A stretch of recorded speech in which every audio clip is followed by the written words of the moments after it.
Nyongera maaso n'okulamusaako gwe mukwano gwange eyeekumira ku Yugi Updates TV. Naye na gy'osinzira okuba ng'otuwuliriza nkutegeeza nti no okola ddala ekintu eky'amaanyi naye na gy'oli gwe mukwano gwange. Gwe nno yenna atanaakuba ng'osubscribinga ku eno channel nkutegeeza nti genda maaso osubscribinge muganda wange oleme kuba nga osubwa ebintu bingi. Mukuliko obwakedde mbakulisaayo nnyo mu weekend mu Gandaalo nkiwa nti nno byabagendedde bulungi gwe byagendedde obubi nsabye osobole okuba ng'osaasirwa gwe mukwano gwange ali eyo tukusaasidde nnyo wali okukola gwe mukwano gwange naye wasubiddwa olunaku olw'eggulo President wa National Unity Platform Robert Kyagulanyi Ssentamu amanyikiddwa nga Bobi Wine olunaku olw'eggulo yatindizze yasazeewo ayambalire aba CMY ku kikolwa kye baagezezzaako okusalako amaka ga comrade waffe amanyikiddwa nga Akileo Kivumbi mu ngeri emenya amateeka gwe mukwano gwange ali eyo ampuliriza. Yonna yonna gy'osinzira okuba gwali e Bulaaya mitala w'amayanja naawe nkwanirizaako nnyo. Mwebale kwekumira ku Yugi Updates TV, mwebale kusharinga, mwebale ku subscribinga, mwenna mukoze ky'amaanyi nnyo okuyimirizaawo amayengo ga channel eno gwe mukwano gwange ali eyo ampuliriza. Mukwano gwange nkutegeeza nti nno oluvannyuma lwa comrade waffe Akileo Kivumbi ono nno nga yabadde head of security mu kibiina wali eri ku National Unity Platforms headquarters yabadde akulira security. Omukulu ono yakwatibwa nga dda ewaka ewuwo era ekyalaga nti n'embeera yabadde yakanyoolagano gwe mudaali oba sappule ye gy'atera okuba nga atambula nayo mu bulago etamuvaamu eyalekebwawo era ekintu ekyaloopa ekyatuwaliriza okugamba nti no mukwano gwaffe alabika okuba amakubo ge yabuliddemu si malungi n'akamu n'ak'eddagala. Bigambibwa ebiri mu nkubo nti yakwatibwa n'ayingirizibwa mu kimoloka kya Nuuwa kiba kuntumye ne kisobola okuba nga kimutwala. So ate olunaku olw'ejjo yalabiddwako ng'akomwawo mu maka ge n'aba CMY nga bazze okuba nga bakola house search ne basalako amaka ge ne bageetooloola ne bagobawo abantu bonna ab'omuliraano baleme kubeera nga balaba ki ekigenda mu maaso nga abasinga beetoolodde amaka ge nga teri akkirizibwa kuyingira wali mu maka ge. Kigambibwa nti nno baakutte Akileo wadde yabadde mu mbeera mbi baamuleese mu maka ge ne beesibira mu nnyumba wamu ne mukyala we mukyala Akileo. Ne batambula ebisenge ne bagenda nga baplantingamu ebintu nga soosi we gatuwa baplantinzeemu ebintu eby'enjawulo mu maka ge ne bavaayo n'olupapula dokimenti gy'abadde bamukaka asobole okuba nga asayininga eyaga nti nno bino byonna bye basanze mu nnyumba ye bibadde mu nnyumba ye tebazze nabyo gwe mukwano gwange ali eyo ampuliriza. So ensonga ezo zaadde zitambula n'eggula akatambi nakabateereddeko ng'embeera eyalikodinga embeera eyaliwo nga bagezaako mufoosinga okusayininga empapula zaali tezitegeerekeka gwe mukwano gwange wamu ne mukyala we ng'atunnyonnyola waliwo ka recording tebategeera nti no waliwo ka recording kakati kagenda mu maaso n'okulambika embeera yonna eyaliwo ku muganda waffe ono Akileo Kivumbi. Naye tusabye bannange tulwane wa muganda waffe ono asobole okuba nga ateebwa kubanga bannaffe bangi batwalibwa mu ngeri bw'etyo. Kakati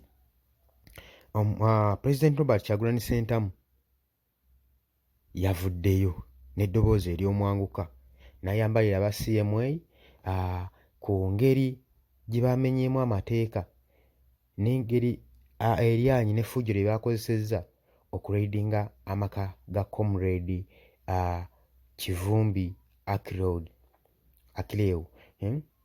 Abagambye nti nno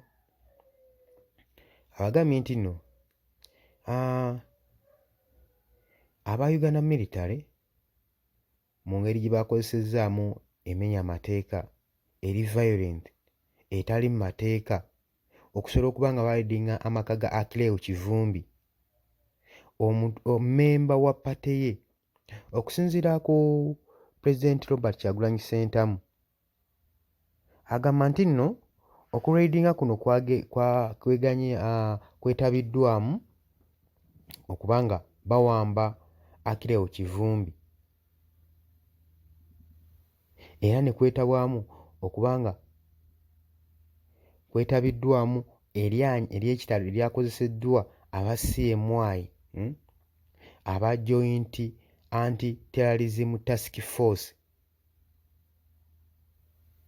abasobodde okuba nga bayingira amaka ga Acleo Kivumbi ne basobola okuba nga bamutyetekako ebisango nga bamuwamba, ne basobola okuba nga batiisa ne banneyibba baabwe abali bamulirwana nabo tebaabalisse mu mbeera nnungi.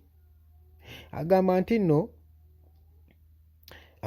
eddakiika ezaayita bano aba military CMI bajja ne basalako amaka ga Comrade Acleo Kivumbi ne bafoosinga ne bakozesa force ey'amaanyi ennyo ne basobola okuba nga bayingira ennyumba ye ne beesibira munda wamu ne mukyala Acleo Kivumbi ssaako ne Acleo yennyini kuba baali bamukomyezzaawo, ng'abasirikale abalala beetoolodde amaka ge era nga tebaganya muntu n'omu kwesaalimbyawo oba kuyingira maka ge. Bannayibba baabatiisatiisa era ne bagobwawo baleme kuba nga balaba ekigenda mu maaso. Bobi Wine era agenda mu maaso n'okulangirira era n'okulaga violence ne intimidation aba military bano gye baakozesezza mu maka ga Acleo Kivumbi. N'engeri gye baamuyisizzaamu amaaso wamu ne mukazi we nga bagezaako okukola search. Agamba nti nno abasirikale bano abakoze search mu maka ge baalipootinze ebyambalo ebiri mu ranka za lieutenant ne koloneri era ne bagezaako okuclaiminga nti nno Kivumbi agezeeko sayininga dokimenti nti bino bibadde maka ge. We yagaanye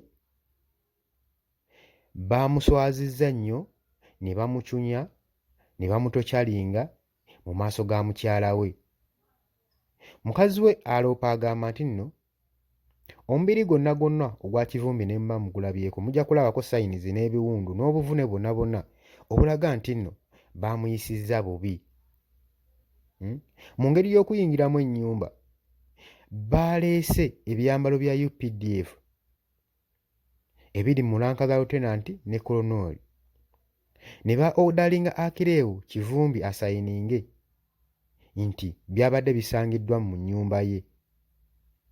Yagezezzaako awo okwekalakaasa n'okwerwanako ne bamukuba nnyo omubiri gwonna mu maaso ga mukyala we.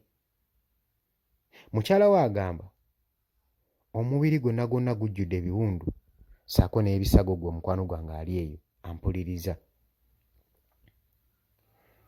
Era omukulu wa opposition Robert Kyagulanyi Ssentamu, Pulezidenti Robert Kyagulanyi Ssentamu era agezaako okwengeginga regime eno, criminal regime behaviors, empisa embi ze boolesa n'obuvuyo bwe bateekawo okuviolentinga human rights. Era ayongera n'aclaiminga n'agamba gavumenti ya Uganda epreparinga okuba nga ereeta baseless change ku Kivumbi.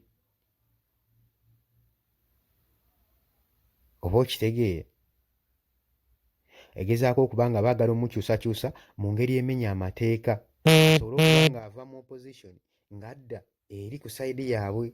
Ensonga lwaki bagezaako mukyetikako ebisango nga bino. Era agamba kino kyeraga bw'atyo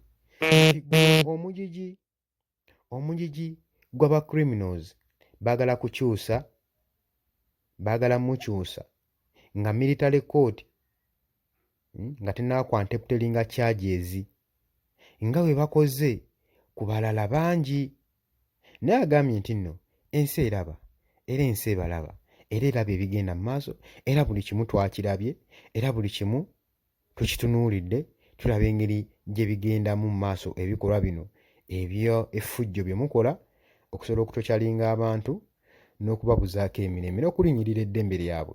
Kale gwe mukwano gwange atannakusubscribinga kutegeeza ngenda maaso subscribinge, sharinga, commentinga. Tugenda kuba tukomawo ne information tovaako, twerabira koona mukadde.